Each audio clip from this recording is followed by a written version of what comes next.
So if someone you care about has been arrested for assault with a firearm in Sierra County, you're suddenly thrown into a really serious situation. The charge is called Penal Code 245A2. We're going to break down exactly what that means, what the legal process looks like, and how you can start working to get them home. You know, that one phone call, it just changes everything in an instant. All of a sudden, you're dealing with fear, confusion, and a million questions are probably flying through your head. I get it. It's totally overwhelming. So this is all about cutting through that noise and giving you a clear roadmap of what's actually going on. Okay, before we dive in, I have to say something really important. This is just general information to help you understand the landscape. Every case is different, and there is absolutely no substitute for talking to a skilled criminal defense attorney who can look at your specific situation. So let's start right where you probably are right now, in those first few moments and hours after an arrest. That moment when your mind is just racing. Do any of these look familiar? I bet they do. Is this a felony? What in the world do these numbers and letters mean? Just how bad is this? Can we get them out? And how fast can we do it?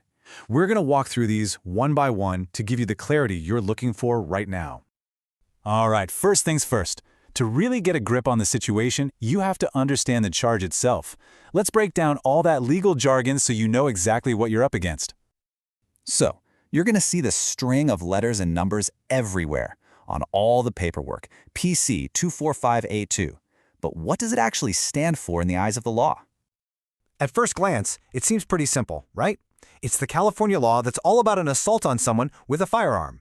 But here's the thing, the most important and the most misunderstood word in that entire sentence is assault. And this is where it gets a little tricky, because the legal definition of assault probably isn't what you think it is. It has a very, very specific meaning, and you've got to understand it to understand this charge. And there it is. The two phrases to lock onto are unlawful attempt and present ability. Now, what word do you not see in there? There's nothing about actually hitting someone or causing an injury. This is without a doubt the most critical piece of information you need to grasp. I'm going to say that again, because this is so important. No one actually has to be hurt for this charge to be filed. A prosecutor only needs to believe that someone tried to cause an injury and had the power to do it right then and there. So, just how serious is it? Well, this charge is what they call a wobbler. That means it can wobble between being a felony and a misdemeanor. And believe me, the difference is huge. A felony could mean 2, 3, or even 4 years in state prison. As a misdemeanor, it's up to a year in the county jail. It all comes down to the details of the case and the person's background. Okay, so you've got a handle on the charge now. Let's pivot to what happens right away. What's the actual step-by-step process from the moment of arrest through those first couple of critical days? So, the whole thing follows a pretty standard path. First comes booking and processing. That's where they take fingerprints, run a background check, the usual. Second, bail gets set, and this is usually based on a standard list for the county. And third, you have the arraignment. That's the very first time your loved one goes in front of a judge to hear the formal charges. Now, let's zoom in on that second step. Bail. Because honestly, that's the step that determines if your loved one comes home while this whole case plays out. So let's talk about bail, specifically in Sierra County. See, the bail amount isn't just a random number someone pulls out of a hat. The court uses what's called a presumptive bail schedule. Think of it like a price list, a preset menu of bail amounts for different charges. It's the starting point. And for a Penal Code 245A2 charge in Sierra County, the amount on that schedule is $25,000. Yeah. And for pretty much any family, seeing a number like that, completely out of the blue, it's just a gut punch. Which leads to the one question on everyone's mind. How in the world are we supposed to come up with that kind of money right now? And that's where a bail bond comes in. It's the tool most families use. So instead of having to give the court the full $25,000 in cash, you work with a bail bond agent. You pay them a much smaller, non-refundable fee, a fraction of the total, and they post a guarantee to the court for the full amount. And getting them out fast isn't just about comfort, it's strategic.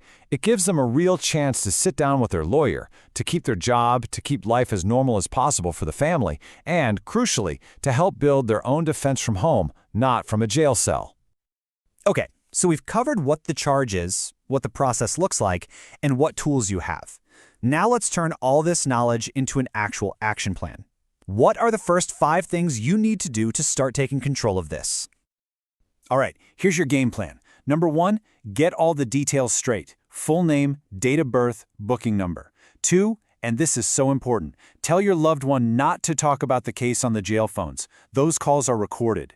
3, find out the exact bail amount. And finally, you've got 2 very important calls to make. 1 to a criminal defense attorney for legal help, and 1 to a bail agent to get the release process started. And that's really the main thing here. The moment you start to understand the process, you can start to take back some control.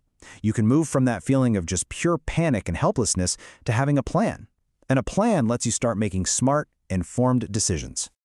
We've laid out the map. You know what's happening, and you know the steps you can take. So really, the only question left is the one that gets things moving. Now that you know the path forward, what is the most important call you need to make today?